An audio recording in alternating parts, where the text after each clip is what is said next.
It's interesting. You're reminding me of something that I heard recently. And it was, if you look around at people and you think that they're ahead of you or that you got started later, like you're a late bloomer, it's probably because you were in survival mode for a lot longer.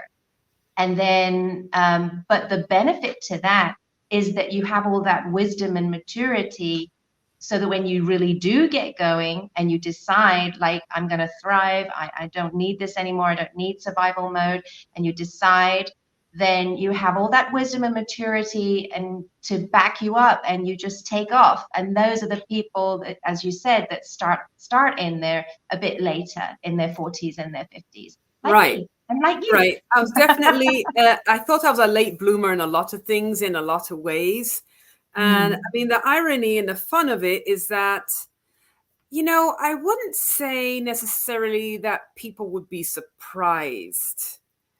I think I might have been one of the latter part people to the party. And I think other people probably saw some of these things based on things and said, and I was one of the last people to figure it out. I don't think they would be that shocked, and people so far seem to be supportive. Yeah. Not that really matters, because you're going to do what you Well, want to I'm do, not right? surprised. You're a wonderful person, and you've probably got a beautiful community of friends around you. And I'm sure, I'm not surprised to hear that. Right. But sometimes we don't see those things in ourselves.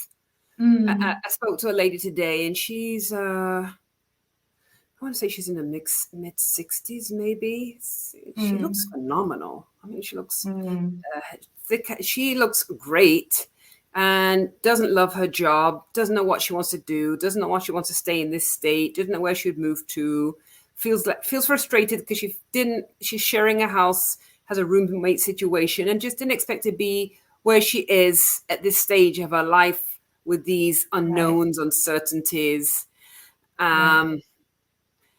And sometimes we just have to, it's easier said than done, let go of that in terms of what society thinks or even what you think. Maybe you're meant to be where you are right now, starting all over again.